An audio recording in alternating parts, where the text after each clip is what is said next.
பொது ஒழுங்க வந்துட்டு எனக்கோ இல்லை எனக்கு தனிப்பட்ட சொந்த பாவனைக்குரிய ஒழுங்கே இல்லை வந்துட்டு பொதுமக்கள் பாவிக்க ஒழுங்கு. நாங்கள் இதில் 8 குடும்பங்கள் இந்த ஒழுங்கையில் வாழ்ந்து கொண்டிருக்கிறோம். இந்த 8 குடும்பத்துக்கும் பொதுவான ஒழுங்க வந்துட்டு அப்போ நாங்கள் பொதுமக்கள் பாவிக்கிறது ஒரு பிரதான வழியாக இருந்து கொண்டிருக்கிறது. ரஷ்டிமார் என்ன செய்கிறாங்கன்னா வந்துட்டு இந்த ஒழுங்கையை வந்துக்கிட்டு அடைச்சி அதில் அவங்களுக்கு லாபம் பெறணும் பண்ணி யோசிக்காங்கன்னு எனக்கு தெரியாது வந்துக்கிட்டு. ரஷ்டிமாருக்கு நமக்கு தனிப்பட்ட முறையில் ஒரு இது கருத்து முரண்பாடும் இல்லை வந்துக்கிட்டு. ஆனால் ரஷ்டிமார் என்ன செய்கிறாங்கன்னா நாங்கள் கேட்ட வேண்டுகோள் தவிசாளர்கிட்ட நாங்கள் இப்போ ஒரு 6 மாதத்துக்கு முன்னாடி நாங்கள் என்ன செஞ்சோம் வந்துட்டு இந்த ஒழுங்கு சம்பந்தமாக நாங்கள் ஒரு கடிதம் கொடுத்துருந்தோம் வந்துட்டு தவிசாளர் நடவடிக்கை பாருங்கிற இதில் நாங்கள் இருந்துட்டு இருந்தோம்.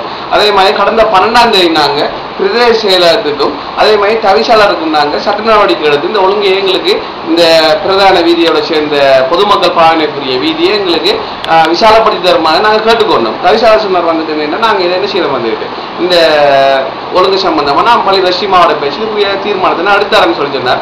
ஆனால் கடைசி வர காலத்தில் நடக்கல இல்லை தவிசாளர் கூப்பிட்டு கைச்சதாவோ இல்லை ரஷ்டிமார் இது செஞ்சதாவோ எனக்கு விலங்கலை வந்துட்டு.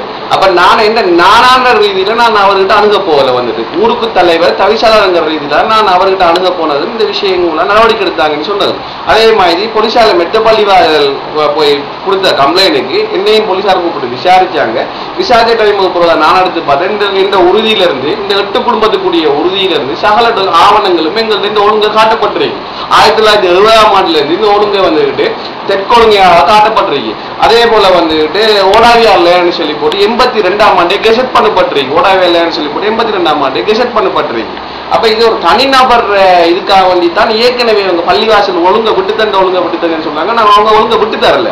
இந்த ஒழுங்கை வந்துட்டு அத்துமீறி பள்ளிவாசல் நிர்வாகம் ஆக்கிரமிச்சு ஒரு டொய்லெட்டை கட்டி அந்த டொய்லெட்டை நான் அகட்டி கிடத்துக்கு தானே எனக்கு என்ன செஞ்சேன்டா அவங்க 5 லட்சம் ரூபாய் காசுக்கு ஒரு கடையோட கட்டித்தாங்க என்று கேட்டாங்க. நான் சொன்னேன் கடை கட்டித்தரையிலான்னு சொல்லி கிட்டத்தட்ட 2 மாசம் பேச்சுவார்த்தைக்கு பிறகு எனக்கு இந்த சுற்றுமதியில வளைச்சி வர கட்டித்தாங்கன்னு சொல்லி போட்டு பள்ளி நிர்வாகத்தை கேட்டதுக்காக நான் 2 லட்சம் ரூபாய் செலவழிச்சு இந்த சுற்றுமதியில நான் வந்துட்டு அமைச்சு கொடுத்து வந்துட்டு பள்ளிவாசலுக்கு அமைச்சு கொடுத்ததுக்கு பிறகு திரும்ப மீண்டெடுத்த வந்துட்டு. ஆனா அந்த ஒழுங்குற நிலப்பாடு எப்படியா இருந்துச்சுன்னா மொத்தம் ஒரு சங்கத்தை கூட கொண்டு போற அளவுல அந்த ஒழுங்கையும் இல்லை. அப்ப இது பேர் தாங்க ஆக்கிரமிச்சு இப்ப கட்டுற கடத்தொகுதியால எங்களுக்கு ஒரு 4 அடி 5 அடி பூமியாவது விட்டு தந்து ஒரு கட்டுவாங்க பார்த்தா அதுவும் செய்யல. அப்ப நான் நேற்று இவர்கிட்ட பள்ளி ஒரு ஜனாசா தவிசாளர் பள்ளி இந்த இது பள்ளி தலைவர் அவர்கிட்ட நாங்கள் கேட்டேன் சந்தகை கொண்டு வச்சு போட்டு நீங்க இதை தூக்கிட்டு போனீங்களா அப்படிங்களான்னா நான் என்ன செய்யல. எனக்கு இந்த ஒழுங்கைய தேவையில்லை. எனக்கு மட்டும் இல்லை பொதுமக்களுக்கே தேவைப்படாது இந்த ஒழுங்கு. அப்படி ஒரு ஒழுங்கை கூட நான் அவட்ட கிடத்துக்கு அவரை சிரிச்சு போட்டும் இது செஞ்சுட்டு போனாரு. இதுல நாங்க அடாவடித்தனம் காட்டணும் தவிசாளர் என்னது நானானதுக்காக நான் இதை வந்துட்டு இது செய்யணும்ன்றது இல்லை.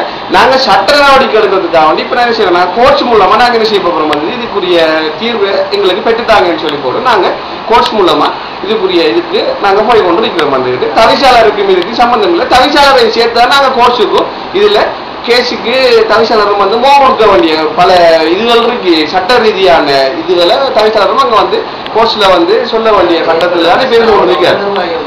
இது அம்பட்டுக்கும் இதுல அதாவது பள்ளிக்கு வாசல் கோடிக்கணக்கான நஷ்டத்தை வந்துட்டு பள்ளிவாசல் நிர்வாகிகள் ஏற்படுத்தி கொண்டிருக்கிறாங்க.